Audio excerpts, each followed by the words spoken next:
So today we have an inspiring and unique story on today, Mr. Sean O'Leary. You're not going to find another story like this.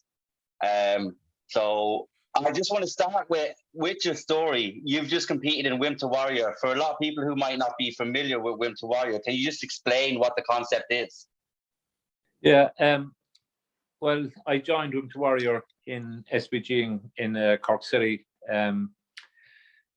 We started back in June, and we only finished it this day 2 weeks ago. It was a concept made up by a guy in Australia called Richie Cranny, who created Wimp to Warrior, and it's gone around the world now. It's in all the big, well, it's in a lot of big cities around the world, and a lot of places here in Ireland. So basically, what it is, it's as is what it's called, Wimp to Warrior, right? So it's basically bringing people who have never ever fought or know absolutely zero about MMA fighting. Maybe they know by watching it on TV or stuff like that, right? But actually taking part. So it takes them from knowing absolutely nothing, and within 20 weeks it takes you to actually fighting in a cage. So you go through all the basics. Like the first 10 weeks of it is basically learning the moves of all the different aspects of MMA fighting. You have the boxing, kickboxing, wrestling, jiu-jitsu.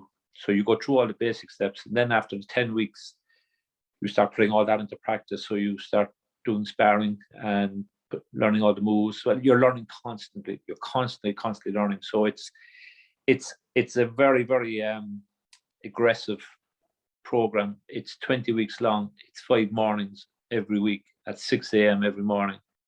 And like, you're getting out of bed at 5:15 to go down and get somebody give you a dig in the face or a kick in the face or something like that, but it's very, very rewarding. I can honestly say it is absolutely life-changing. It's what it done for me is that like being an amputee, it's gave me the sort of understanding that I'm not who I thought I was. Because you could be guided by your brain, and your brain telling you that you have limitations, right?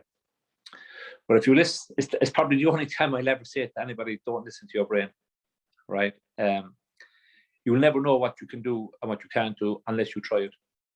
And Wimp to Warrior was way above my expectations. It gave me, it's basically changed my life. I'm now doing, but I can't do proper MMA because being an amputee, right? Can't kick, obviously, because when I'm doing boxing side of it, I obviously wear my sports prosthetic leg. But when I'm doing jiu-jitsu, I don't wear a leg. So I basically, if we're doing non-gi, I start from the ground. I'm starting getting more serious about wearing the gi now because I'm going for belts, and hopefully next year I'll go up a grade in my belt. But for like my coach, Liam Griffin in SBG Cork, is going through a lot of stages now with me of wearing the gi and learning how to, because basically you start from your feet, right? Obviously, I have only one leg, so start from standing on one leg and getting onto the ground as quickly as possible and stuff like that. But the Wimp to Warrior has given me all the basics. I would highly recommend it to anyone.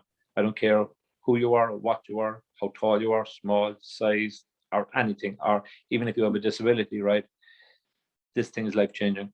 It's absolutely life-changing. It has opened up my mind to, I can do whatever I really want to do, and I can prove myself that my abilities are a lot more than what I thought they were. But also be realistic as well, that there's some things that you say, right, okay, I've tried this, I just can't do it, right? Which is very, very few things at the moment that I've learned that I can't do, right? I will keep going, or I'll find a way around things. And I'm very, very lucky with my coach that he helps me with those things, sometimes I'll come around it myself, and I say, right, instead of going step 1, 2, 3, 4, 5, I may have to go 1, 3, 5. If you know what I mean, I'd have to skip things, and move into it. But my coach below, he sees these things, and he's got me around so many different things. Like, so it really has opened up the door. But Wimp to Warrior is just a phenomenal program, and I think everybody that had an interest in MMA and maybe just watching it and would love to try MMA fighting, this is the opportunity. It's just life-changing program. Yeah, no, I've seen it. My friend has actually competed in it a couple of years ago, and he said the same thing as you. Yeah, that's obviously why I want to get to. The thing that makes you different is being an amputee. Would you like to talk about what happened, or like how you lost the leg? Yeah, about 2012, I was walking on a beach here in Cork, in Youghal, and I was wearing flip-flops, or I'm old-fashioned, so I call them flip-flops, right? So, and I got a cut in my heel, and I just threw a plaster on it, and it was grand, you know. But about 6 months later, I started getting pain in my foot, and it was mainly when I was lying down in bed at night time. I don't know why it happens at the time, I suppose, and I was resting the leg. The pain would come, and it would be very, very strong pain. It's pain out that would wake you up big time, like, you know. And being a stubborn person that I am, I just sort of, it's grand. But I was able to get up, walk around, and it would come every now and again. But then about 6 months after the initial pain started, I couldn't walk more, and I only then decided that I better get this checked out. And so I went to the local hospital here in Cork, and they were running tests, and they couldn't find nothing. And when they done an MRI, they told me that there was a tumor in my heel bone. But when they done further tests, there was a disease called chronic osteomyelitis, which is fairly rare. What it basically does is it eats the bone, but it's a very, very, very, very difficult disease to control and to get rid of it. Well, from what they've told me, you'll never ever get rid of it. It'll always be in your system. But so as time went on, I had multiple operations. They took my hip bone out, part of my hip bone out, and put it into my foot in the hope that the bone might regenerate there. You know, and within 3 or 4 weeks, the disease was after eating that away. And then I got a spinal stimulator put in to try to control the pain, and which really didn't work for me. The pain was really chronic. So this went on for about 6 years of different operations. In the 6 years, I spent about 2.5 years in hospital. And then I was sent to Dublin in 2018 and to see another surgeon up there. And he decided that, no, he said, the way he described it was, they said, like, your foot is like a volcano now at the moment. It's like a smoking volcano, and it's ready to erupt. He said it could erupt tonight. It could erupt in 10 years' time. But he said if it does, he said it could kill you. So he said my advice is to take the leg. And at that stage, after 6 years of really, really chronic pain, I decided, you know something, you made the decision for me, just take it. Like, I wasn't living, I was after putting on so much weight. I went up to about 22 stone because I was either sitting on a chair or in a wheelchair, one or the other, like, you know. And so when he made that decision for me, I was happy that somebody made it for me, like, you know what I mean. And that was in April 2018, and in September 2018, I had my leg amputated in Kappa Hospital in Dublin. So that's what, from a little cut on the heel. So if you ever get your cuts, make sure you clean them out properly. Yeah, and did they say it was from not being cleaned properly? Was it because you just stuck the plaster on, you didn't disinfect it or anything? Or well, I suppose it was later on when we were talking. You know, I spent so many times in the hospital like that. The nurses and doctors telling you different things, and like they basically said like that if I use antiseptic wipes or something like that to clean her up before I put a plaster on it, it may not have, the osteomyelitis may not have got into the bone, but that sort of possibly maybe it was there already before the cut, and the cut sort of aggravated it again, like, you know. So, but I still advise anybody, if they do get a cut, clean her out. Don't just leave it be, like, you know. Yeah, no. This sounds like a strange thing to say, but obviously you said you were obviously did you find once you got the leg amputated, it gave you a new lease of life and it gave you a new mindset? Because that's what it seems from looking from the outside, that once this happened, you wanted to prove yourself, like, that you could do things that you thought you couldn't. Well, I sort of fell into the training side of it by accident, really, right? So when the leg went, the first thing that I realized is that I hadn't got the pain that I had previous. That pain was gone. Now, obviously, I had pain from the amputation, right? You get a lot of what they call phantom pains, where your brain still thinks that the leg is there, and you can get a lot of pain there. You can get an itch down in your foot or down in your toes, and there's no toes or foot there, like, you know, just how the brain works, like, you know. But how I fell into, well, I did decide, like, that because I'd put on so much weight, and I got a couple of infections after I got the amputation, which meant I couldn't wear a prosthetic. I took about 9 months before I got my first prosthetic, and I was determined to just get the weight down first, because I'm not a very tall guy. And having 22 stone down on a prosthetic, like on the stump, it's sore, and it's not right. It's not healthy either for you. So I decided that I just wanted to lose weight. How I was going to do it was mainly by diet ways, but how I got involved in the sports side of the thing was, my youngest son wanted to join kickboxing, and he's an extremely quiet young fella, like, you know, so he would be easily persuaded to do something else. So I went down to SBG. I went down to SBG in Cork City with him, and the guy in the counter around there, who I owe an awful lot of gratitude to, Brendan Russell. I told Brendan that I wanted my son to join kickboxing, and he said grand, and went through all the formalities, you know, and stuff like that. And then he said to me, "What about yourself?" And I had crutches at this stage, and I was only just wearing a prosthetic, not a couple of months only, right, and a really bad limp and everything. And I said to myself, this guy doesn't realize I'm wearing prosthetic. And I said, no, I said, it wouldn't be suitable for me at all. And he says, why? And I said, look, I'm an amputee. He goes, so what? And it sort of was like, I was taken aback a bit, and I went, do you know something? He may have a point here, right? It will help me get the weight down. So I got a phone call there from the gym, one of the gym owners, Marilyn Griffin, and she asked me to come down. And I went down, and I had my first class that Monday.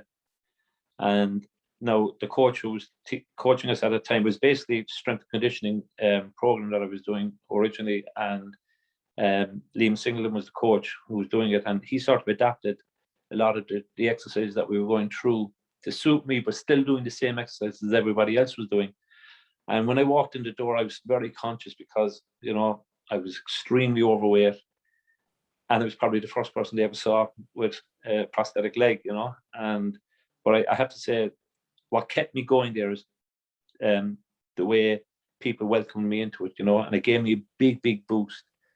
And I was doing the strength and conditioning then for a good few months. And Liam Oak said to me, why don't you come upstairs to the mats and see how you got on up there? And I said, why not? Right? I was after proving something already to myself. And I said, okay. So I went up and done my first class of jiu-jitsu. So obviously I had to take off my leg. So it was probably the first time they saw me without my leg, you know. But again, Liam straight away sort of adapted things to do the moves, you know, and there's 1,000,001 moves in jiu-jitsu, which you probably well know, like, you know. Yeah. And he started adapting moves for me that I could get to do like everybody else was doing, but just maybe slightly in a different way. And I absolutely loved it. You know, it gave me a huge amount of freedom to have the leg off.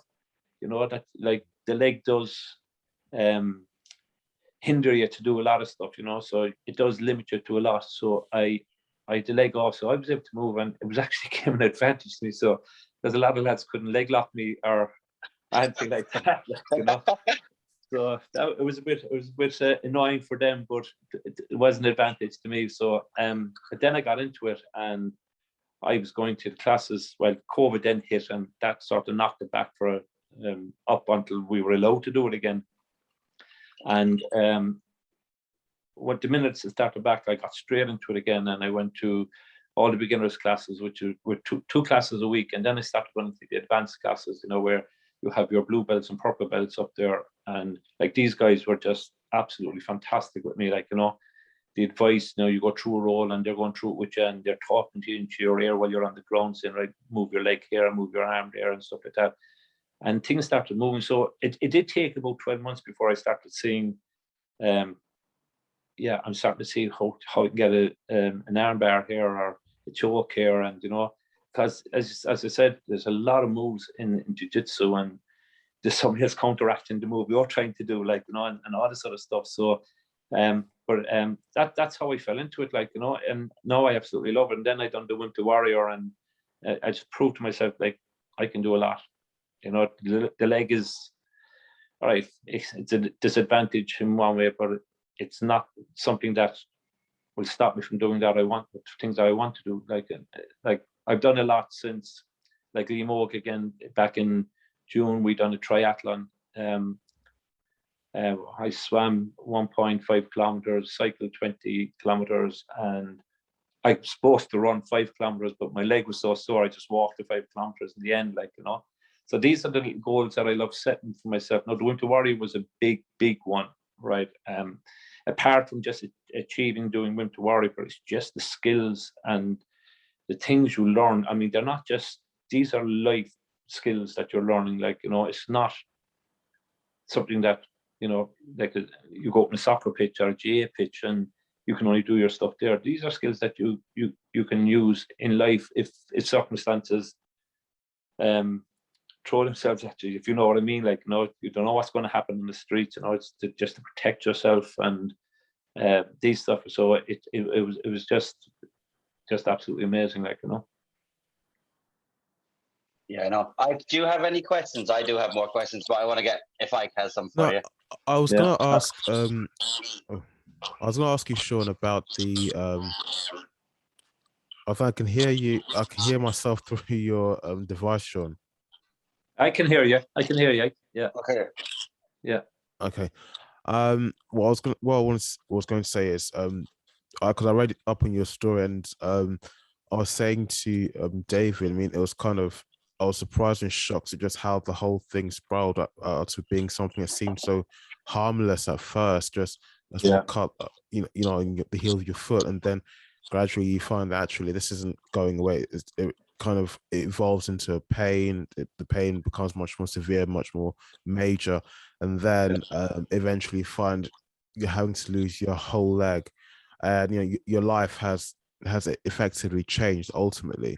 So when I read that story, I was really shocked. I mean, I do admit that in the industry that I work in, there are injuries that we do, unfortunately, it can't be helped because we work in a sort of environment, and you don't think of anything of it, and you just get on with your whatever you're doing, go on with the day, go on with your life.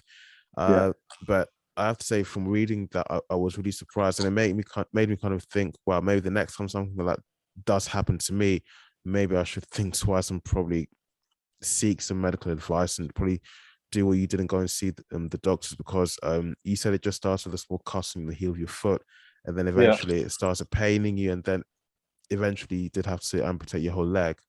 Yeah. It's like I suppose men in general are stubborn, right? And we have this sort of macho image that, you know, it's only pain and grand, you know, and 99% of the time it is grand, like, you know. But there are situations where, you know, if something is not getting better over a period of time, well, then maybe it's time to get it checked out, like, you know. And that could be for any aspect of life, you know.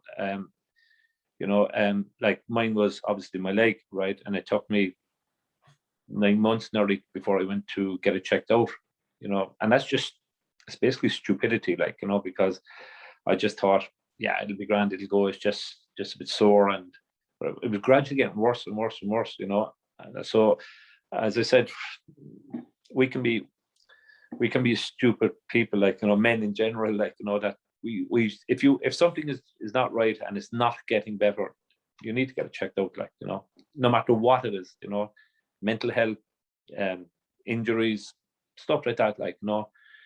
Point is being brave about things when it can be life-changing, like it was for me, like, you know. You know, nobody becomes heroes when you leave things go too long, like.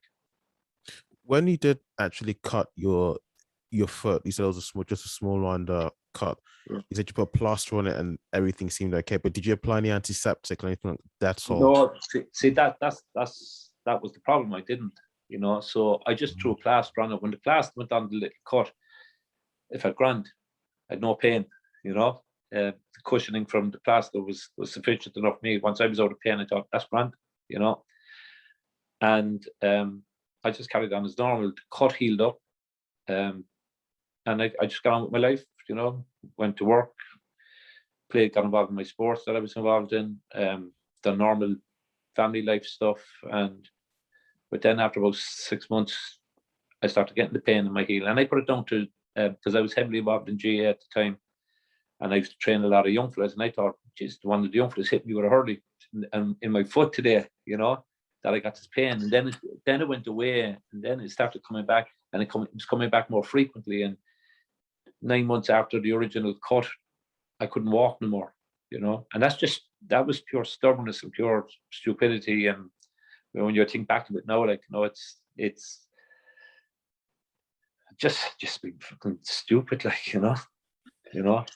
If I had my way around again, obviously I wouldn't do it, like, but I'd say to anybody now, even I have 2 sons, and I said to them, if you get a little cut, clean her out, you know. The consequences can be life changing.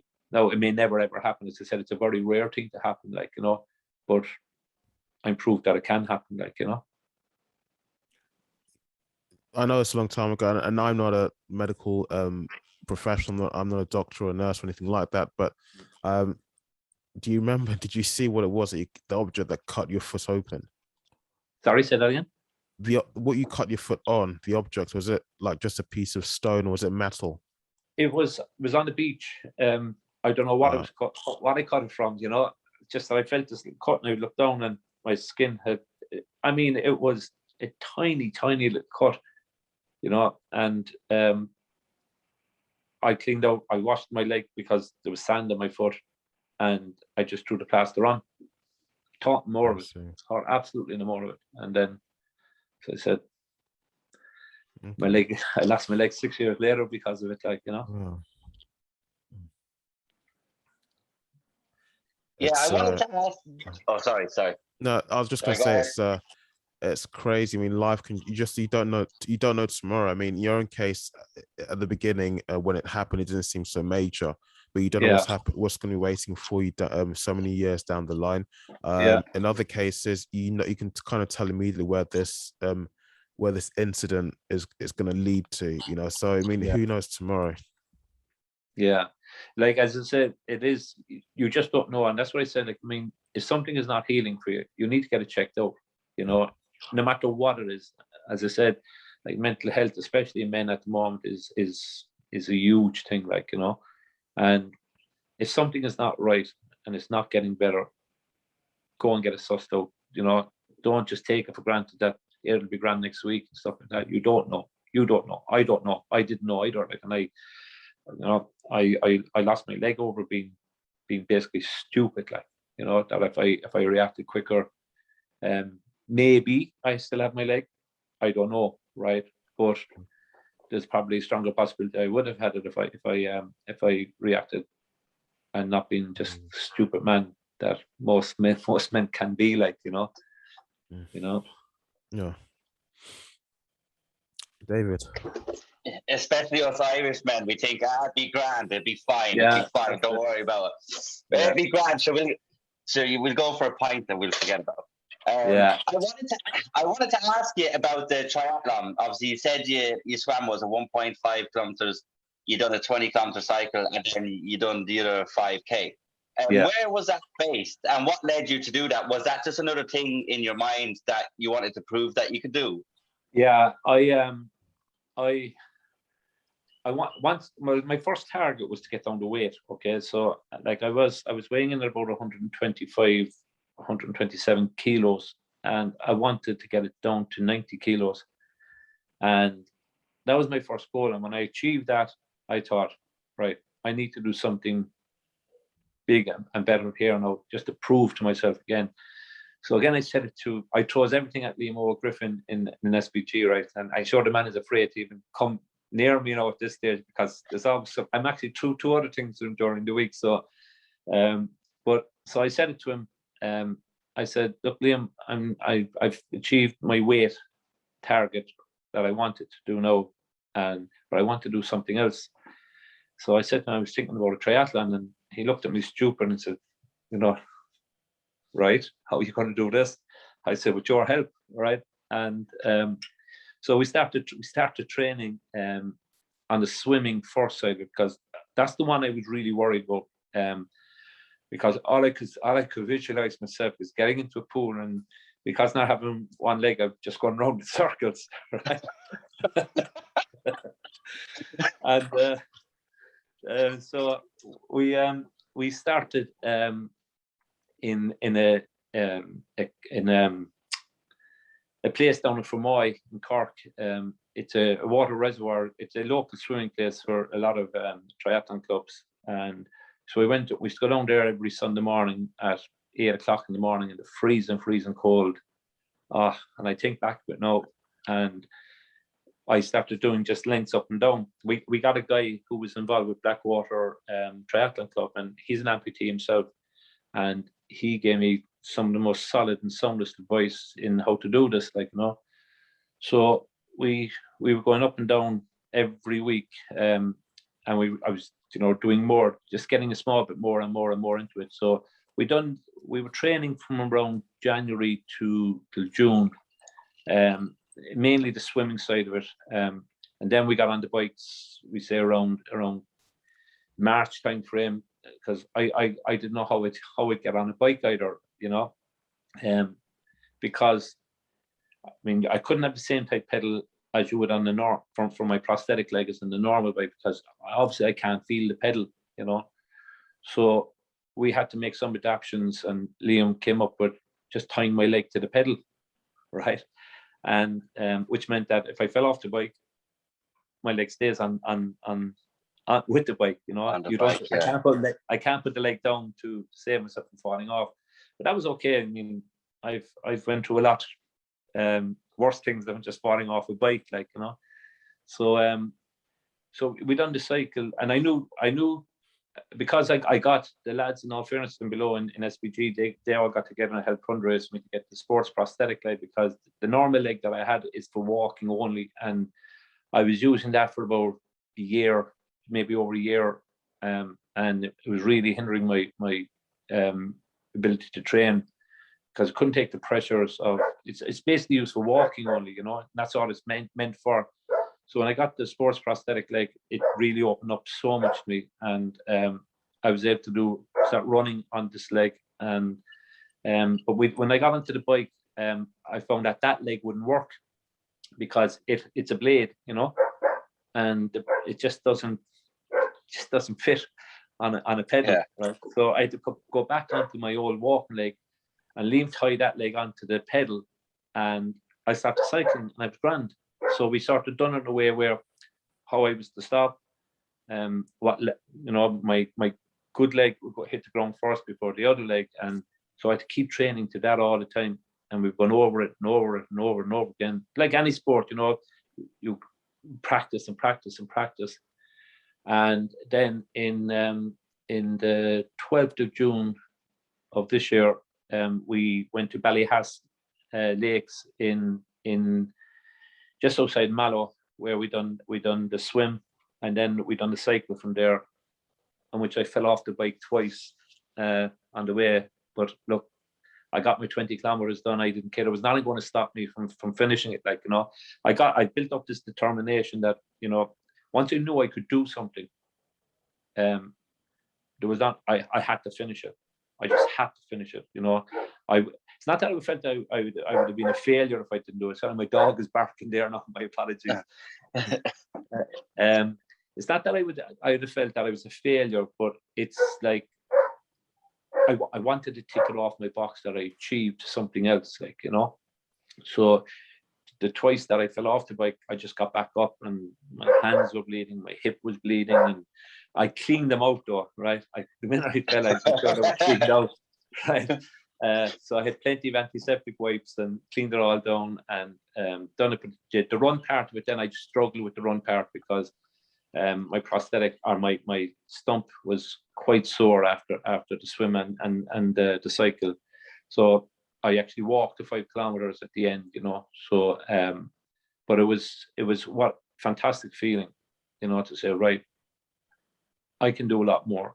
I can do, you know, I need to start setting my goals higher here and push myself harder. You know, don't stay in your comfort zone. It's good, you know. You could easily just say, actually, I can't do anything. I'm an amputee. There's plenty you can do. Absolutely plenty you can do if you get your mindset. And as I said, go back to that very first day when I said to you about the guy, Brendan Russell, saying, "So what?" Like, you know, that was the kick up the backside for me to say, "Yeah, so what? Let's see what I can do here." And I've done quite a bit since, like, you know. So and then doing what I know. Now I'm doing I'm gone really serious about jiu-jitsu side of things. I absolutely love it. It just opened up so many things for me. Like, you know, my mobility has got better. My awareness, my energy levels have all really gone up, like, you know. And like, as I said, the lads below in SBG, the amount of support and encouragement that they give me, and it just pushes me harder. And it's like, I don't want to leave them down now either, you know. I know there's some days you just go, oh, I just couldn't be bothered no today, like, no. But they're the days are the best days that you go and do something, because you actually come home feeling a lot better from doing it, like, you know. Yeah, they say the days that are the hardest, the ones that you don't want to go in, they're the ones that are actually more important, because they are, yeah, definitely. Like, I just want to commend you. Your mindset and everything that you've achieved since is absolutely amazing and inspiring to myself. I first came across you, I think it was Ryan was in your corner, was he? Ryan's plan, yeah. Yeah, because I've messaged him back and forth. I've talked to Liam as well. Pa Lahan actually has agreed to an interview with us as well. So I actually came across you only not too long ago, and then when I read your story, I just want to say, once I seen your story, I was like, I really want to talk to him, because because you were talking about mental health and stuff. Like, everyone, I'd say, at some stage has gone through some mental health issues, and if they go and do kind of not even as much as you've done, because you've done a lot more than a lot of people would do. And you said there about yourself, you walked instead of ran. You done more than everyone that was sitting on the couch. You've done so much compared to what people have done, and I just want to say your story is amazing, and I'm actually pleasure to talk to you.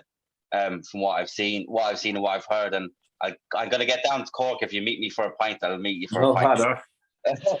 Yeah, I have to make sure I'm not in training before we can have the pint though, because I take it serious now, like, you know. So yeah, we definitely have a pint with you, David. No problem, anytime, you know. And Ryan, you mentioned Ryan there and Pat. I mean, these two lads, you know, like, I used to watch all the MMA fighting on TV, right? And I never really went to watch a live show. No, I don't watch. I rarely watch the big fights on TV. I wouldn't say I don't watch them. I do, right? But not as much as to go and see local lads fighting now, right? And the likes of Ryan Spillane and Pa, like, I mean, these two lads they're phenomenal, right? Now, we might see them on TV, right? In their big fights, because they're big names. Like, Pa now is fighting in the US, and he's doing phenomenal work. Like, and I don't know, have you ever met the Hulk in flesh, right? The man, he is huge man, right? But these guys are in the gym every day, right? And they're the most humblest and down-to-earth guys, right? Nothing has gone to their head. Now, they're just two that I mentioned, but I mean, I'd rather not watch these fellas playing their trades now above in the cage in SBG, or going to watch them in events, right? Because what you see from these fellas is just pure rawness, right? They're what they apply themselves, and to actually see the training that goes on behind the scenes is something most people never see. They just see them in a cage, but the amount of work that they go on and the amount of, you know, sparring and conditioning, and this is sometimes 7 days a week, you know, for hours and hours, and getting kicks in the face and digs in the face, and they have to pick themselves back up and learn from their mistakes and stuff like that. These are the ones that, like, they inspire me, right? And like they'll come to me and say, Sean, you're doing fantastic work and you're doing this and you're doing that. But I mean, I sit back and I look at these fellas, right?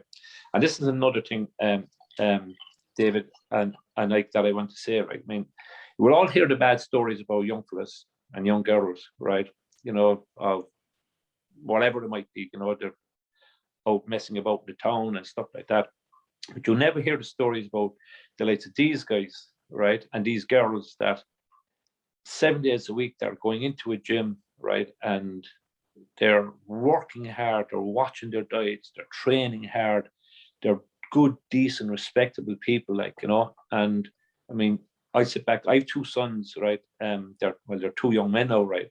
And thank God they never done anything wrong. But I'm just looking at these fellas that, you know, they do so much work and they're so respectful to everyone. Like, I mean, when I'm training there, nearly everyone will come over to me, Sean, how are things going? How are you getting on with your training? And if you need any help. I mean, these fellas are, and they're training for big fights now, just like Japan and the Hulk and a few more other fellas that are in the gym, you know. Avenue Faris, I think I don't know whether you interviewed Avenue before, and his brother. No, I want to get him on though. He tagged me in everything, and I seen him. I was there to see him live the other night and win the title. Yeah. So yeah. I mean, these guys are, you know, you see what they can do in the cage, right? And I see what they do in their training. But take them out of their environment, and they're the most respectful and honest, decent young fellas, you know, and girls, right? And it's these stories, I think, should be thrown out there rather than listen to all this other stories about, you know, young people and look, they're wrecking the place here, and, you know, all this sort of stuff. I mean, I see these guys, they're so inspiring to me, and you know, it's a great pleasure to be around these people, and they keep me going as well. I'm a lot older than them, like, you know, but they keep me young at heart. Okay, Ike, do you have a question? No, it's just where we left off, where you left off from, talking about the other athletes that you meet at the when you're training in MMA. They're very humble and they work so hard. Yeah, like to see the work that they do, you know, and I mean, it's not an easy choice in life, right? You know, training is hard, right? And, you know, a lot of them are finishing work and they're going straight to the gym, and it's so easy to go home and sit on the couch, fire lighting, watching TV, or go to a pub, or do something stupid, right? But these guys and girls, right, they've taken a different road, right? And they train. The training that they do is just phenomenal. Like, you know, it's a different type of training to, like, your normal sport, your soccer and your GA and your rugby or whatever it might be, right? Because you're going down to a gym, right, where you can't get hurt, right?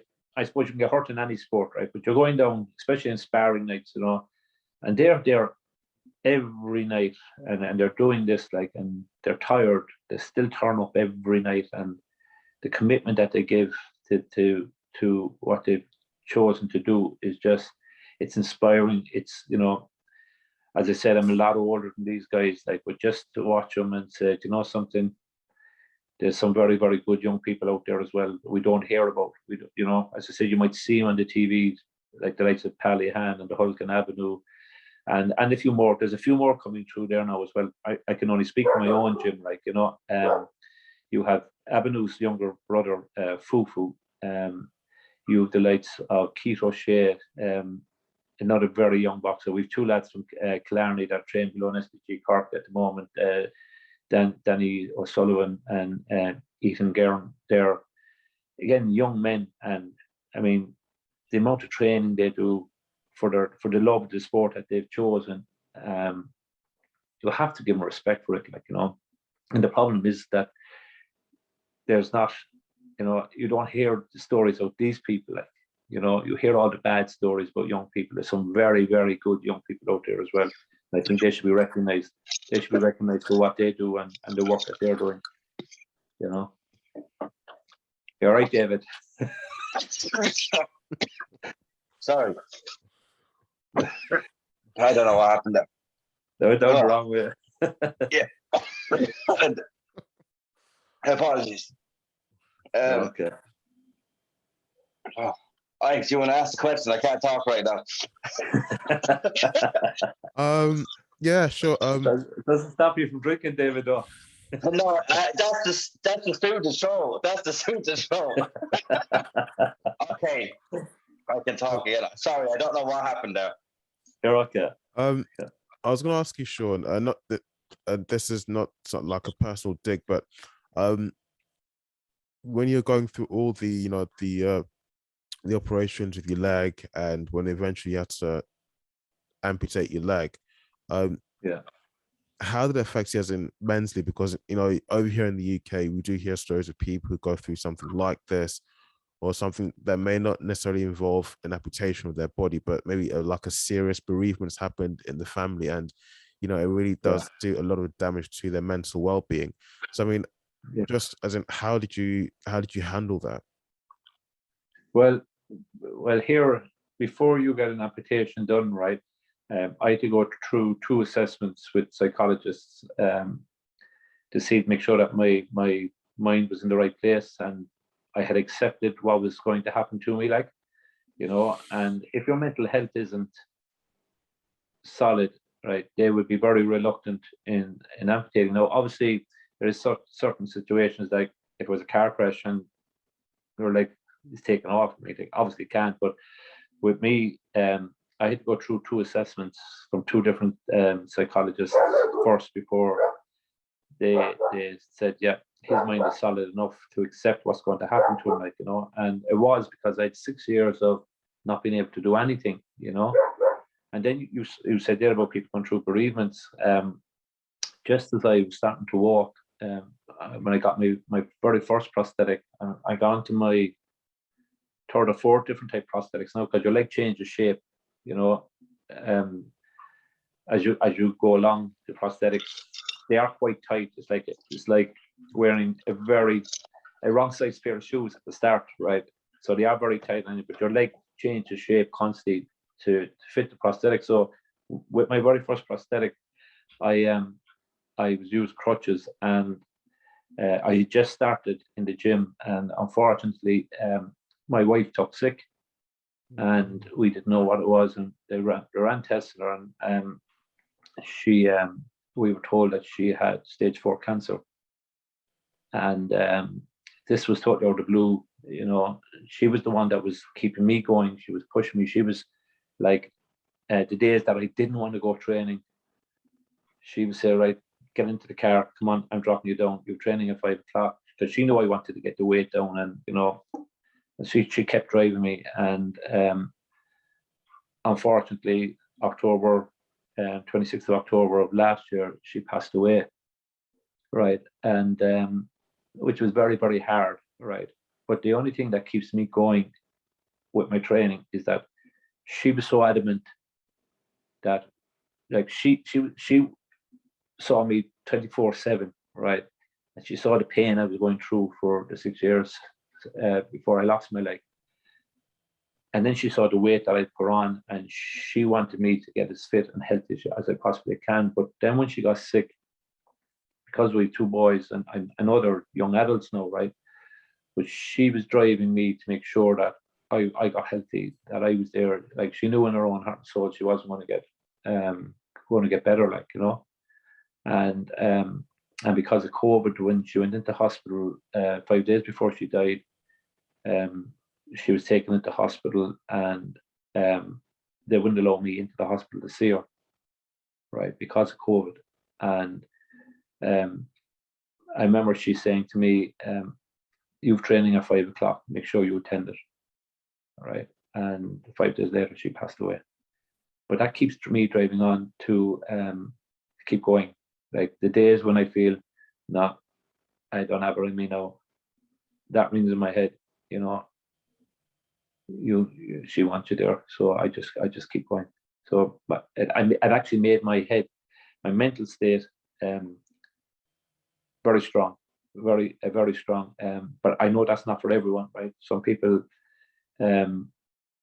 find it very difficult, and their mental state does take a downturn, right? And unfortunately, I think it's not just in Ireland, it's in most countries. Mental health is a sort of, it takes a backstage to more your normal type illnesses, like, you know. But it is, I suppose I was lucky in that sense that I had 6 years of pain that gave me the strength to accept what was happening to me. And then I had a wife who was very, very strong, and she built even a stronger person mentally in me as well, like, you know. And as I'm going forward, it's you know, the days when you know, I don't have her in me, I relate back to 6 years of sitting on the couch, and then my wife saying, you need to go, you need to push yourself, you need to get healthier, you need to get such stronger, keep pushing yourself harder and harder and harder. And that's what keeps me going. But I know that's not for the case for a lot of other people. Like, and you know, it's something that needs to be addressed with, I suppose, for people who go through what I went through with my leg. It's vital to them, because it is life changing. And okay, I've done a lot of things since I lost my leg, but that the majority of people probably don't do those things, right? And it's life changing, especially for those who it happens in the car crash or something like that, you know, that it's something it's not prepared for. I was prepared for it, right? You know, I was told in advance, and I have 6 years of, as I said, going through a lot of pain and operations and hospital stays and medication, and I didn't want that life no more.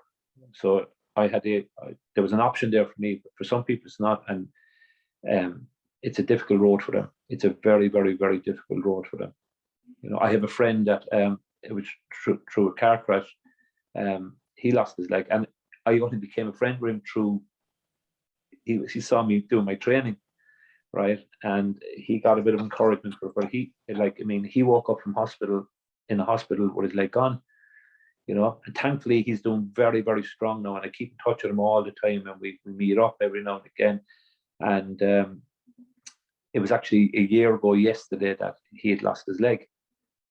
And I sent him a text message to say, right, I'll have you down to the gym in another couple of months. You know, it affected both sides, where he lost his leg in one of his legs, and you know, and he'll come to the gym. He's like, thankfully he got a bit of positivity from seeing what I've done, you know. And but I mean, to wake up and find that there's some part of your body gone, I can fully understand that mentally that's very, very, very challenging, very, very challenging, like, you know. Yeah, especially waking up, and like you said, you had to prepare for it. And you were saying, does he go to the gym with you? Because at least now, he doesn't go to the gym. It's gonna. No, he's not ready. He's not ready for the gym yet, like, you know, because it affected. It's his right leg was amputated, but he's also has some damage on his left side. So he's still using crutches at the moment, like, you know, and his left arm is affected. So he needs. But he will. He's so resilient, and he's so determined to get himself back in order. And you know, the day that he'll say to me, Sean, I'm ready to go. Can we go to the gym together? It'll be a great day for me as well as for him. Like, you know, that he's achieved. But just to see the progress that he's made, and I can see it. I can see his mind is what it was with me 2 years ago. You know. You can see the determination was there too, right? This is not, all right, I may not have a leg, right? But this is not going to determine who I am, right? I'll determine who I want to be myself, not by a disability or, you know, ours is obvious, right? Because basically you can see I don't have a leg, right? Or you can see with me wearing the prosthetic. Others have different, they're not visual disabilities, right? But to see someone that has the determination to achieve goals that other people would say, no, they're limited to what they can do. But to see the determination in the likes of my friend, I won't mention his name now because I haven't told him I was going to mention it. It just came up in the conversation there now. I can see the same determination in him now as I had 2 years ago, to make my life the best of what I possibly can make it, and that's in him as well. And I guarantee you, I'll probably be messaging in a couple of months' time saying he made his first visit to the gym, and it'd be great to see it. Like, why don't people know more about you? Because I mean, I'm really touched by your backstory and your wife, how she passed away. Because your story is really, really inspiring. You didn't let anything get you down. And in this one thing you said, but you train, you still train mixed martial arts, and how it started. You went to the gym. It was actually initially to sign up your sons, and then the member of staff actually asked yourself, inquired about you, would you not like to join us as well? And you actually surprised probably because they didn't know you had an amputated leg, but they still said no, you can still come and join us. I mean, that's really, really inspiring. I mean, I'm just thinking about myself, if that happened to me, I mean, I don't know what I would do. But I mean, in the sport, why don't people know so much more about you? Because your stories really, bring plenty of hope and inspiration to a lot of people. well, it's like probably most gyms probably wouldn't have accepted me, right? Because obviously, I could be a guy walking around with one leg, right? And they'll be looking at, geez, he could hurt himself. He could, they'll be looking at on my liability in the gym. But the gym I'm with, SBG, they were so welcoming, right? And that alone, right? As I said earlier on, like when I entered the gym, the very first session, I was grossly overweight, and I was wearing a prosthetic leg, and I was using 2 crutches. Not one person in that gym mentioned anything about my leg, mentioned anything about my weight. All I was hearing was, come on, Sean, you can do this, you can do this, you can do that. And I was very lucky and very blessed at the gym that I happened to find. And I reckon it was sent my way to go to this gym, right? They just encouraged me all the time. And if I'm inspiring anybody else, great, right? And I'm delighted. And I hope to God that, like my friend, that he'll be in the gym in a couple of months' time, But it's just, I've been very, from when I'm after telling you about losing a leg and losing my wife, right? I've been very blessed in other ways, right? That I found something that challenges me, keeps my mind occupied. Going back to mental health here as well. Like there's days I get very down because I've lost my wife, and I can get very down. But the minute I go, I get myself up and get to the gym, even though my head wouldn't be in the right place for the gym. But the minute I come out of the gym, I feel, that's a weight off my shoulders. I kept myself occupied, kept my mind occupied. You can sit there and you can go over things, and your mind can be the most fantastic thing in the world. It can also be the most dangerous thing in the world as well. If you leave it take you over, it's very hard to get out of that deep dark place, and I've learned that I know where where I find solace and I find comfort, and it keeps my mind occupied, is going to the gym. And I'm just lucky that I found SBG in Cork, that they just took me under their wings, and they basically look after me. They watch me, with my either doing my weight training or doing my well, I don't do MMA but I do certain aspects of MMA. But they also watch, my head is in the right place as well. Like, you know, like Marlene Griffin, who we call the gym mama below there. Marlene is that woman is she's sent from heaven. I swear to God, that woman is just unbelievable. She knows me inside out now. She knows if I'm not feeling the best, and she'll lift you, like, you know. So I've been very, very lucky where I was going to say land on my feet, right? But I'd say my foot. You know. But I've been very, very lucky that that this gym took me under their wing, and they really, really look after me, and they push me hard as well, you know. They probably know my limitations, but then they know, right, he needs another challenge here, and that's what they do, you know. And it keeps me occupied, it keeps me busy, you know, keeps my mind from overthinking things. And as I said, I've been very, very blessed with them, like, very blessed. I'm gonna branch slightly off. It's related to when you were overweight. Yeah, I'm sure you're aware of all the wokeness happening now in everything. MMA, commercials, just everything is so left wing. Yeah. Sorry, David. This is it's to do with okay. It's to do with the fat shaming aspects of things. Yeah. This debate's been had quite a few times, and not to take a personal dig at you, but when you were overweight and when you were like that, I'm not sure how overweight you were, but were you comfortable with how you were? I mean, even though of course you had a serious injury, an amputated leg. Mm-hmm. Yeah, no, I absolutely hated who I was. I hated it. Like, just to bend down to tie your lace, you're breathless. Yeah, you know, you had no energy. I hated what I had become, because I was active in sports all my life. You know, I used to play, as I said, I was heavily involved in the GA, and I played up to about 34, 35 years of age.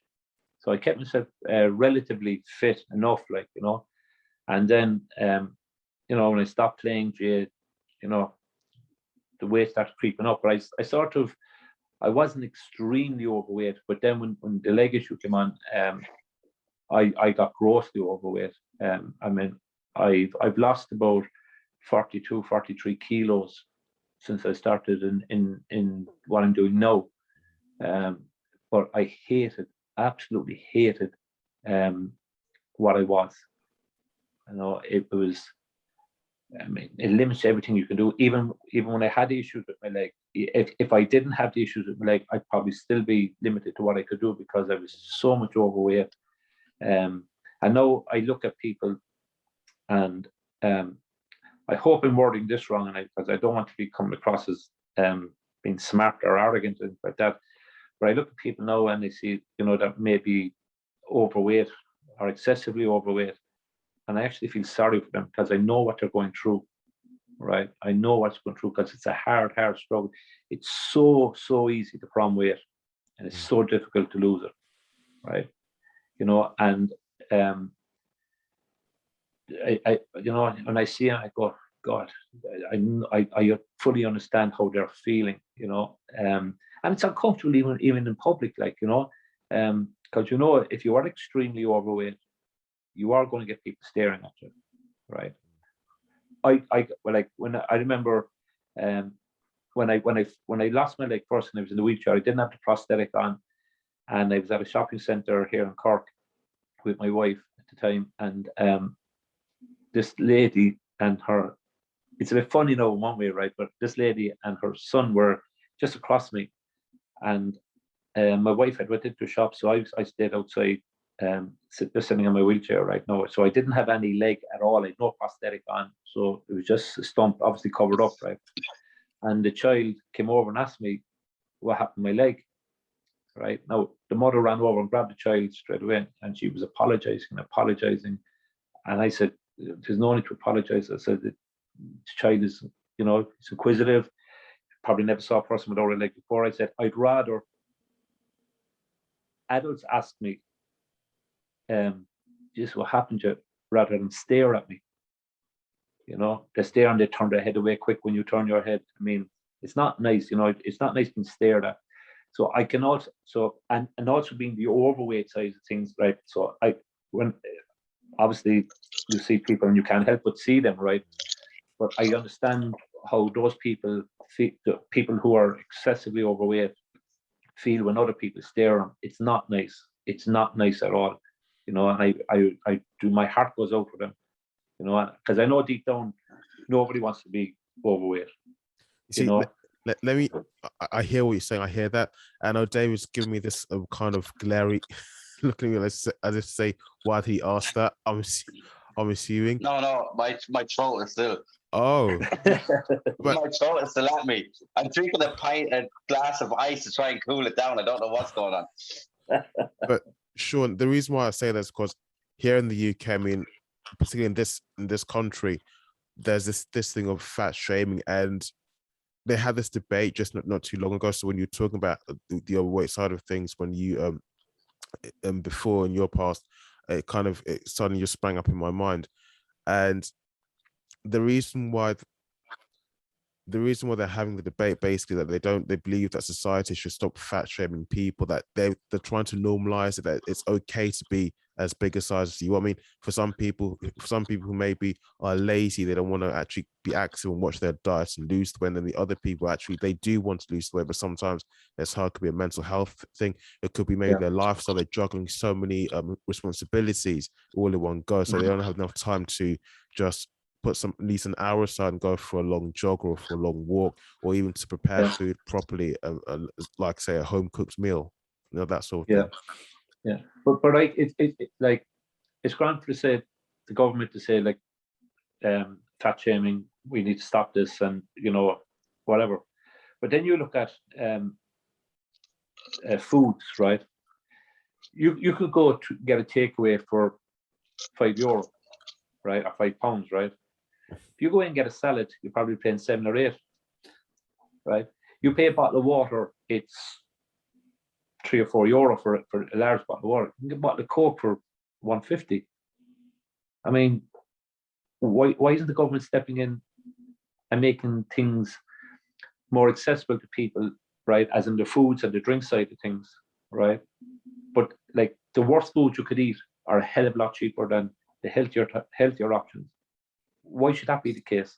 I think it's probably because a lot of the food processed, produced and sold and consumed in the UK, I'm sure in Ireland, in fact around the world these days, is processed food. So they add the basic ingredients, they add all the other unhealthy ingredients to make it a lot more attractive to taste and to eat, and also they add lots of additives and preservatives and numbers in there, so the food stays that way for a long while. Whereas the natural healthy foods, such as the salads, from production to consumption, it has to be kept in a certain way, so by the time it reaches the supermarket or wherever it's going to be sold, it's still edible. I understand that side of it, but I mean, I think a lot of people go, you know, the ordinary working person, right, goes on costs, right? What can they afford, right? I mean, to get a salad is a lot more expensive than to get a bag of chips. Why? You know, why isn't the States in Ireland and the UK or anywhere in the world saying, no, tax the dirty foods, as we call them, right? And let's make the healthier options a lot cheaper for people, like, you know. I mean, I think it doesn't boil down to what lasts longer in the fridge and stuff like that. I think the majority of it is the cost of what you can afford to have, right? I mean, it's cheaper to get a takeaway than there is to cook up something healthy for yourself. Yeah. You know, I mean, I think the majority of people, it boils down to what they can afford and what they can't afford. You know, and it's crazy. It's absolutely. No, I have my takeaways every now and again, right? But I'd eat healthy the majority of the time, and it can be done, you know. But luckily, I'm sort of got into a system now and a bit more organized and how I eat and stuff like that, like, you know. But I mean, for a person who's starting off, like we're on about people well ago who maybe are excessively overweight and want to lose weight. I mean, they look at their shopping bill of buying healthy foods to what they were paying when they were buying, we said, the dirty type foods. I know it's probably not the right word to use, but it's probably 50% more than what they were paying. And the first thing they're going to say is, I can't keep this going. You know, I can't keep this going, you know, if you're just a normal working family like all of us are, you know, and so you go back to your dirty foods again, you know, because that's what you can afford. I mean, the governments don't help with the pricing of foods like that, like, you know. I mean, they should. It's a big aspect on whether people are going to eat healthy or not, is the cost of it. You know, you even get a protein bar. I put it this way now to you, right? Protein bars here in Ireland, Dave, you might know this as well, right? If you buy a protein bar, you're talking about €2.80 upwards, right? €2.80 for a protein bar. But if you wanted to buy a bar of chocolate, you probably get it for about $1.30. That's just a small little thing, right? So well, I would say a protein bar is totally healthy, right? It's a lot better than lot better than you're getting protein into you at least, right? But you can get your just plain chocolate bar at half the price, less and more than half the price. So how does that help? Like, how does that help the ordinary person to try to eat healthy, but can't afford to do it? So we're not helping people that way. Definitely not helping people that way. I think cost is a major aspect of it. It's about business in this country. Yeah, you've probably seen it yourself with all the stuff that goes on in this country. It's all about it's all about money. It's all about they brought in the sugar tax for the likes of the Coke and stuff, but that didn't really. I work in retail. Well, I've just moved from retail, but I have been for 7 years. It didn't really affect it. We had to do a whole price change for the whole shop. It was a couple of cents on each thing. So like I worked in a discount retailer where you can get cheaper options as well. But even at that, like I've tried to do the healthy shop as opposed to my normal shop. And like you said, for just for shopping for me, I was like, whoa, what's going on here? And that's a major deterrent. Yeah, like Dave, you just said there about the sugar tax, right? I went down the shop there, you know, because Christmas is coming up now and all this stuff. So there's, you know, people are buying in advance of Christmas, you know, to get they don't have this big bill at Christmas week of their big shop. In one of the multinational stores, I won't mention names now, right? You could get 5 2 liters of a fizzy drink, right? Well-known fizzy drink. 5 2 liters for €5. Sorry, it said 8 bottles. No, 5 bottles of a 2 liter bottle, right? You can get 5 2 liter bottles for €5. I mean, I think that's the one I worked in. I think that's what I worked in. Isn't that crazy? Like, yeah. Where's a bottle of water? Then you go down for a bottle of water, and you're paying for a litre and a half of water. You're probably paying €3 something for that bottle on its own for one bottle. Does that make sense? Like, no, it doesn't at all. You know, so this is why I'm saying to you, is the cost of eating healthy is crazy, but we're doing nothing about it, right? We'll allow, like Dave, you know, the sugar tax was a joke. It never worked. Yeah. Never ever worked. You know? Never worked. Right? But it was a PR stunt. It was a PR stunt. It was to give themselves a pat back, as we get in this country a lot. We and you probably have a better conversation in the pub about this country because it's absolute shambles at the minute, I think. Yeah. Like if you have young kids, right, and maybe one of you are working in the house, right? How could you buy healthy food the way it's priced at the moment? You're not going to do that. You're going to, you know, you have a family to feed, you have other bills to pay. but it's cheaper to buy the dirty foods rather than the healthy option. You can, because it's not viable for you to do it. But you, further along the road, you realize, my God, look what this type of foods have done to me. Diabetes is huge, right? Obesity, mental health effects at the end. You know, if you develop chronic obesity, you know, your mental health definitely does affect you. Like, all because people are sort of don't have the option of buying healthy food because basically can't afford to keep it going that way. Like, you know, so cost is a huge thing in it, huge thing. I would go to the store every day to buy healthy if I could, right? Knowing that, and the cost of it was viable for me, right? Like you going back to Ike saying that the processed foods last longer for you. But I'd have no issue going to the shop every day to buy it fresh every single day if it was priced correctly, or that I could afford to do it, right? Now I'm lucky because I've sort of worked out my plan, you know, so I can work around those things, right? But for the family, like 2 adults and 2 kids in a household, which is probably the norm for a family house, I presume, right? It's not viable for them. They couldn't do that because the wage we just gone on food. You know, your kids to look after, you bills, other bills to pay and stuff like that.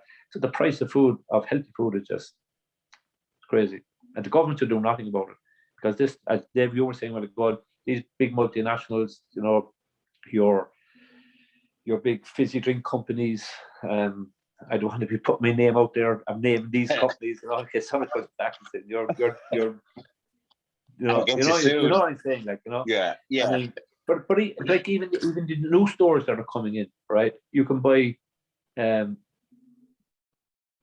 their own brands, right, of dirty foods for pennies, right? For pennies at this stage, like, you know, and so you can't, you know, eating healthy from those stores is, you know, it's crazy, like absolutely crazy.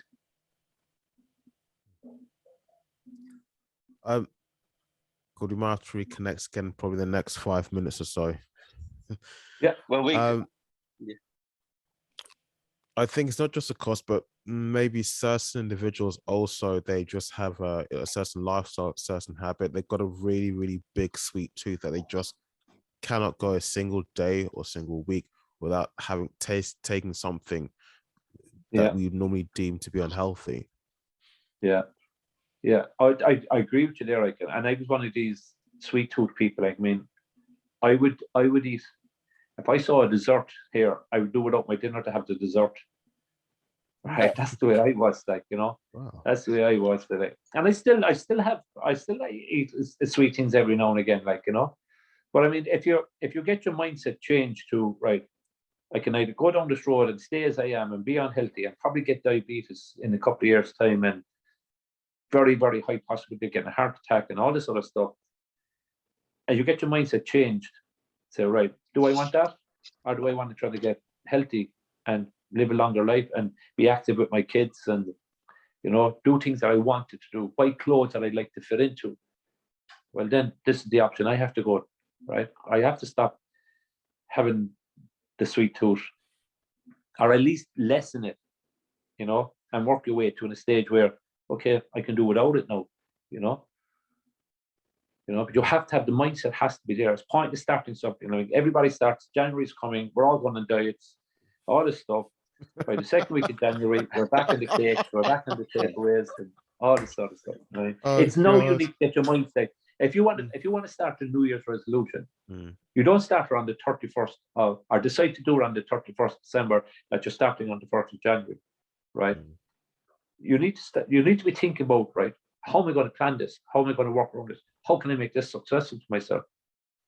And you don't do that in 24 hours and start in the morning. Like, I mean, you need to be planned of where you're going to go and how this is going to work and how do you keep away from these sweet things, or as I said, at least reduce them. You know, that's how it works. It doesn't. I'm going to die in the morning. Next is you find out, oh, I forgot it's Dave's birthday next week, so I'll wait till next week.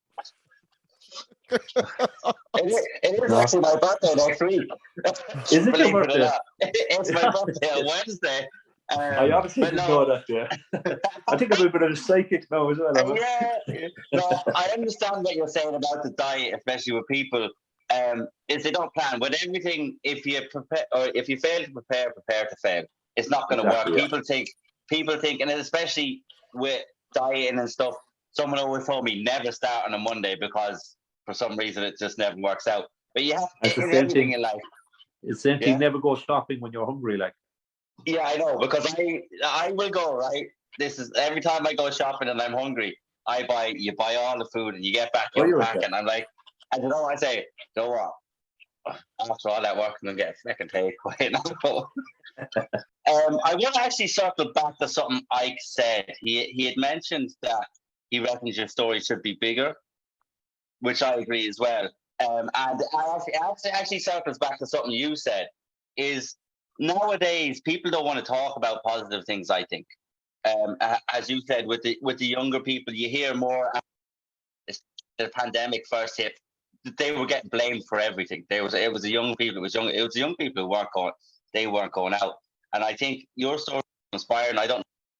I've seen there's been a bit of attention on it. I've seen a few articles on it, and like I said, I think it should be bigger. But I think it circles back to what you said about the likes of Pat, all the guys in your gym. People don't want to focus on the positive, because the positive doesn't bring in the views and bring in the clicks. And me, consciously, I try, and that's why I get guests like yourself. We had another guest called Dre Miley from the US. He actually only has one eye, and he fights MMA professionally. That's why I want to kind of bring the spotlight to stories like this. Like I said, I love the story. What's your future plans? Have you any more little goals that you're planning on going to, or do you want to say just yet?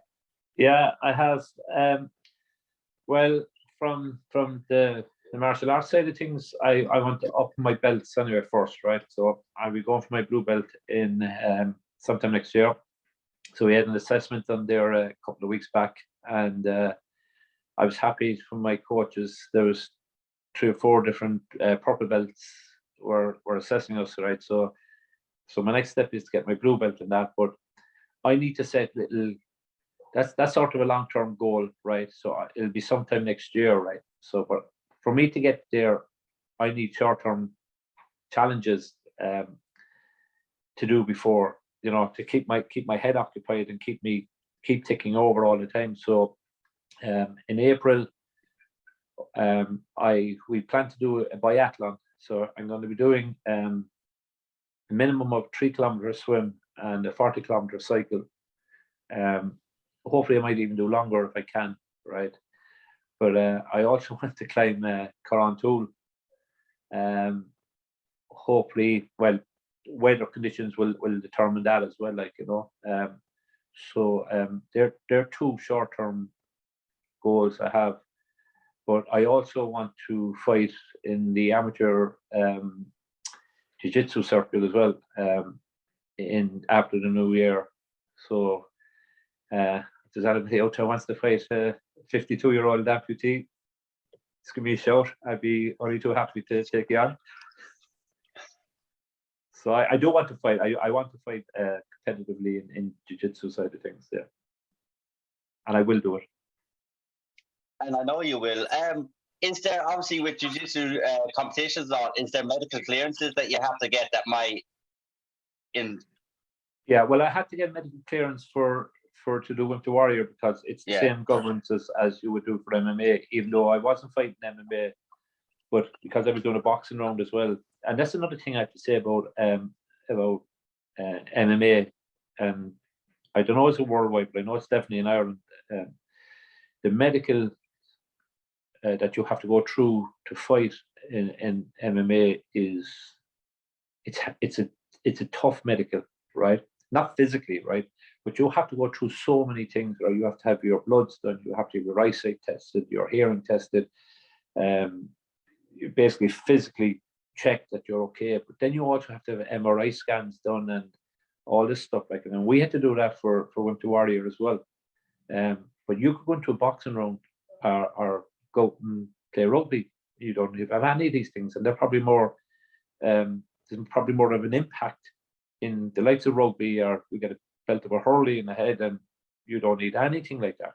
You need no medicals. But I had to get clearance. I had to get scans done, and I had to get all my bloods and have a full medical checkup before I was even able to do Whip the Warrior. So it's, yeah, you have to have these things. I don't think you need an MRI for just jiu-jitsu, because there's really no head contact there, right? But for MMA, whether it be amateur level or professional level, it's the same thing, same criteria. You have to have an MRI done, and you have to have medicals done before you can do anything. Yeah. Obviously, it's good that you have to go through that much, because then you could potentially see a fighter. But especially in this Dave, country, you keep cutting out. Your voice keeps cutting out. Yeah, quite a few times. Does it? David. Yeah. Can you hear me now? Yeah. Is it better now? Yeah. For now, yeah, but I think for the past several times it's happened that you've been speaking, and for some reason it's clipped off. Maybe it's the connection with the Zoom server. It could be mine either. I don't know. But with MMA, obviously it's good that they have that much of a medical that you can spot something maybe. Why do you think it is? Do you think, especially in Ireland, with governing bodies, they don't seem to look on MMA quite. They don't look at it as a sport really, because it's not commissioned in this country. Do you think they have to go through that much medicals because of that? I think they're showing how serious they are about the sport, and I think what they're doing is the right thing, because it is an impact sport, right? And like most sports, there is a possibility of head trauma done, and like what rugby and soccer are going through at the moment. They're only realizing now that later on in life, because of the sports they've played, there's dementia and these brain-related diseases, right, are basically because of the sports they played, where there was never any checkups done when they were younger, so, or when they were playing the sports. So I think other sports should be taking the leaf out of what MMA are doing now, right? And if anything, I know Sports Ireland here don't recognise MMA as a sport, right? But I think they should really look at the criteria before you can actually fight in MMA, what you have to go through medically. And I mean, they need to say, right, guys, we need to be following suit here and bring MMA under the umbrella of Sports Ireland, because they could learn a lot from MMA fighting, or the sport of MMA, it's crazy that they're not recognized, because it's the most medically conscious sport that's out there now. Right? There's no other sport to do what MMA are doing at the moment, like when it comes to making sure everybody is 100% okay before they go into a fight. You don't get that in not that I know of anyway, in any other sport. So they will have to learn from MMA rather than try to keep them out of the room. The door should be opened up and say, right, lads, come on in here and tell us what we can do. Yeah, I could go to a boxing gym next week, or go to a soccer team, and I could be playing by the weekend. Yeah. With no checkups, no nothing. Are you healthy? Yeah. Do you look in shape? Yeah. Or can you box? Can you do whatever? And I could go to a gym on Tuesday, because I know the one close to me Tuesday. I could go on Tuesday, and in 3 months I could have a fight without having they take me on or whatever. And then, like you said, with the sports, there's no checks. Can you play? Can you throw a ball? Can you kick a ball? Yeah. And then you're in. Whereas MMA seems to be going above and beyond the precautions that need to be taken, which is what every sport should be doing, especially the likes of boxing. I think boxing is more dangerous than MMA, in my opinion. Yeah. Like you also have to get ECGs done to check your heart. It's not just your brain they're checking, right? They're checking your heart. There's so much checks. And I going back to Wimp the Warrior, you would not be allowed, and it's an amateur competition, right? It's not even a competition; it's a program, right? There's no winners or losers in Wimp to Warrior. Like you complete your 20-week training program, and you're a warrior, right? It's a nice thing to go into the cage at the end of it, right? And it's lovely, and it's a great feeling, and you're displaying all the skills that you've learned over 20 weeks. But to get into that octagon for that, we had to go through every single. We were checked from head to toe, right? Our bloods were checked, our heart was checked, our brain was checked, our eyes were checked, everything was checked, and that's an amateur sport, right? Or from our side, what we were doing, right, is amateur, okay? And the amount of what you had to go through just to get into that octagon was unbelievable, but it was right. It was correct thing to do, you know? And then you could go, a professional rugby player can go Sunday, and the amount of concussions that are caused in rugby is, you probably get two or three even per match, right? And how many matches are on every weekend, right?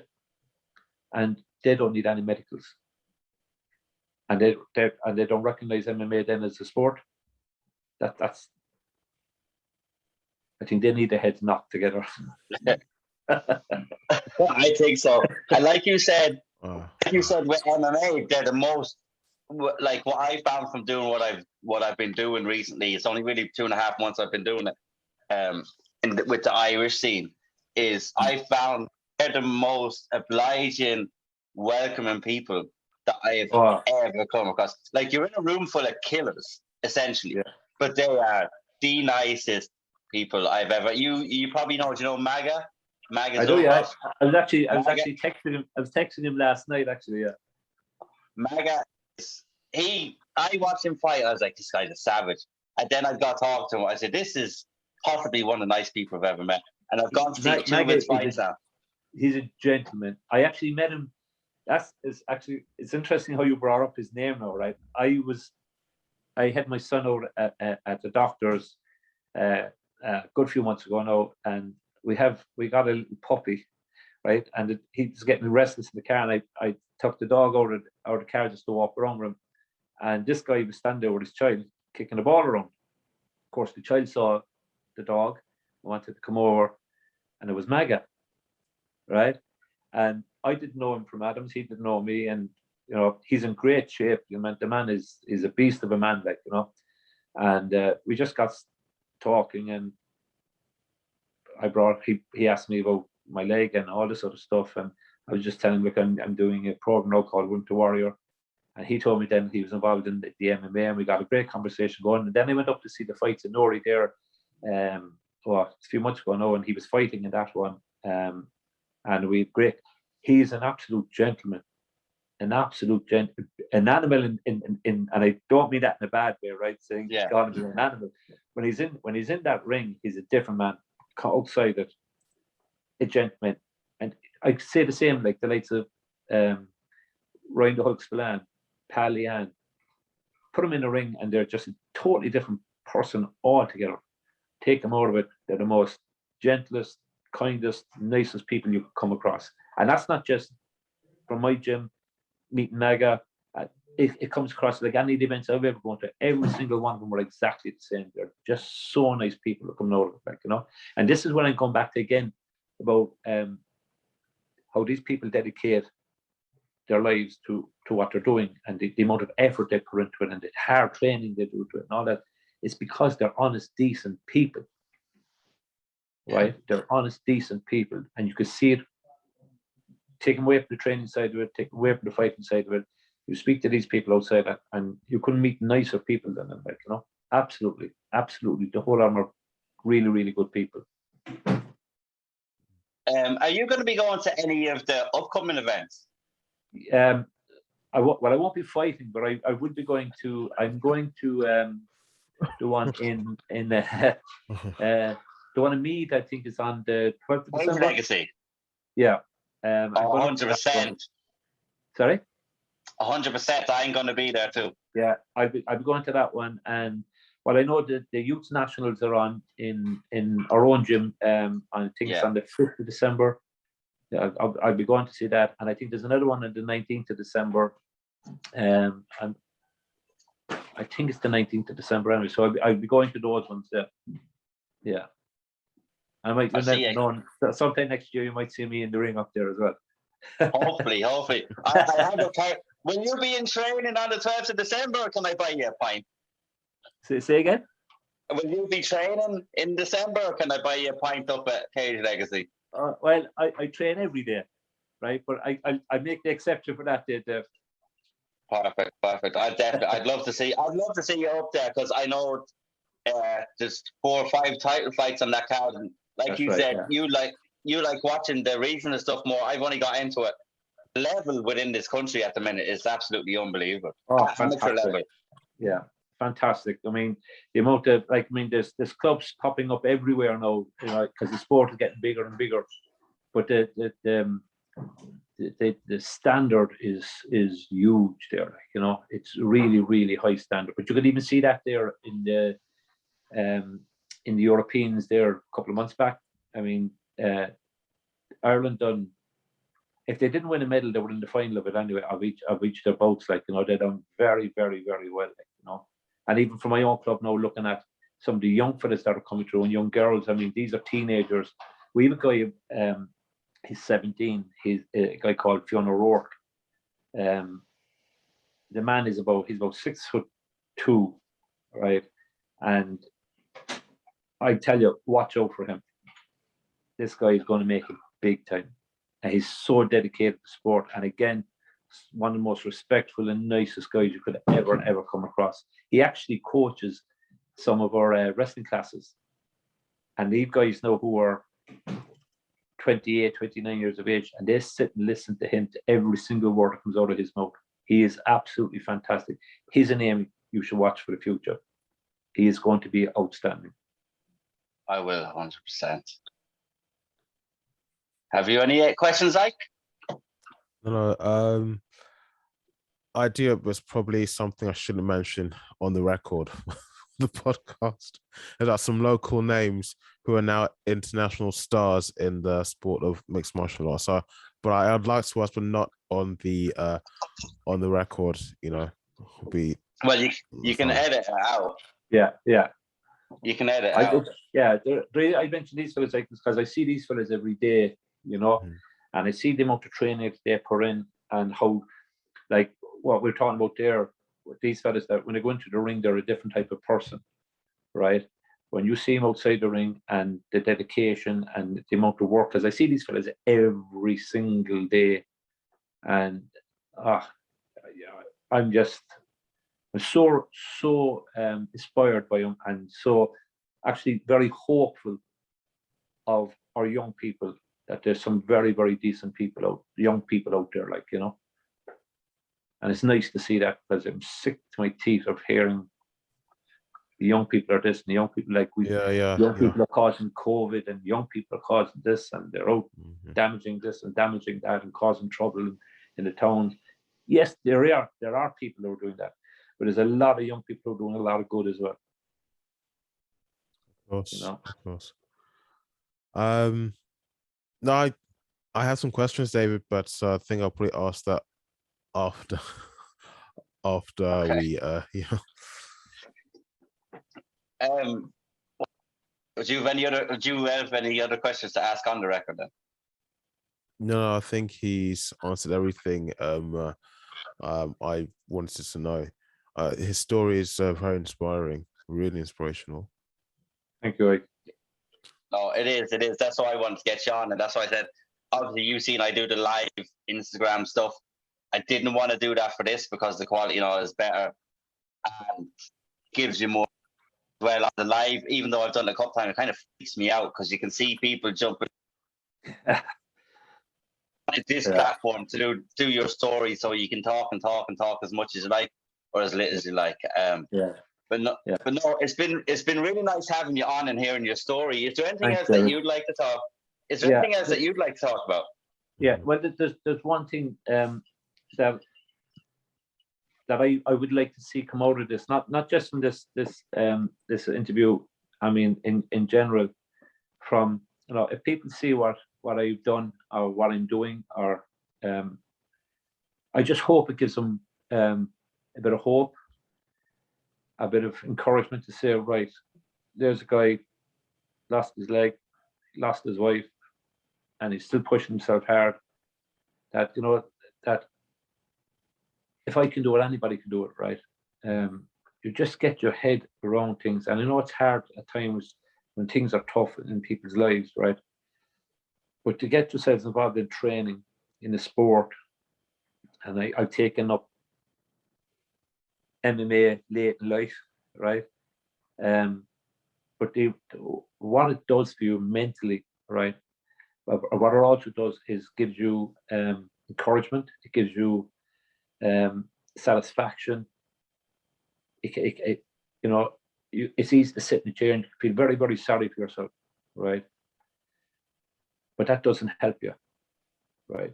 Keeping an active mind, getting involved in the sport, getting involved in, as we said, like people in the MMA circle, right, are some of the nicest people you could ever come across, right? They're going to ring as an individual, right? But there's a huge team behind them, right? And that's everybody that's in their gym. And they are, like, what I felt from my own gym in SBG. I mean, I as I said, I fell on my feet again, right? They just took me under their wing. From the younger group up to the owners, to everybody that's involved inside there, they encourage me every day. They drive me on every day. I actually love going down. I actually enjoy going down. You know, you go into another gym, right? You go into your normal gym, right? Do your weights, and they might have a swimming pool, some might, whatever. You go in there as an individual, and while you're training, you're going to be an individual. You don't get that in MMA gyms, right? Everybody's there behind you, right? Everybody's supporting you. You know, you come in, they welcome you, they look after you, they see where you're doing something wrong. It's all encouragement. It's all the time. It's always positive, great positive vibes involved in there, like, you know.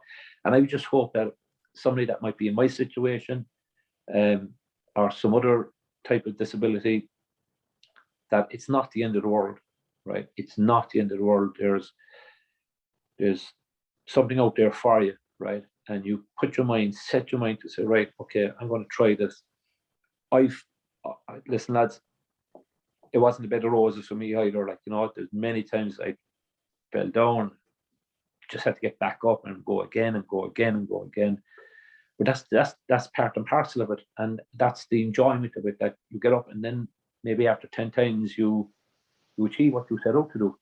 So, right, I could have easily gave up after the first time. I didn't. I know, look what I'm doing, right? So anybody that's out there wants to, don't let your disability define you. Don't, right? Because that's not you, right? There's a lot of things you can do that you can achieve in life, and get great enjoyment out of it, and get encouragement and achieve things. Just get your mind focused and do it. Go for it.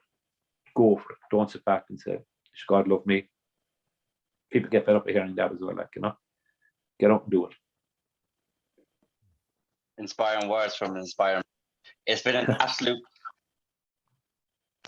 pleasure. I talked to you about 2 weeks ago and said I really wanted you on. Yeah. I wanted to make sure there was a date.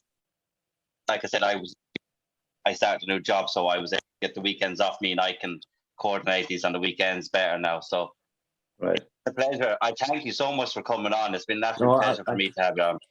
Thank you, lads. I really, really appreciate it. You know, as I said, I went out to try to better myself. I didn't think I was going to come to doing podcasts with people and all this stuff, like, you know. So I'm honored, lads. Really, really honored that you had me on tonight, and I really, really do appreciate it. Well, Sean, have you never thought about starting maybe a podcast of your own? I mean, I know it takes time, but Yeah. again, with your background, what you've been through, I mean, I'm sure you get a lot of, you gradually will take, the growth may be slow, but be fast, but I'm sure you would get a big audience. I'd love to, Ike, but to answer the phone when you were setting me up for that, it's quite difficult even for me. I might do a podcast.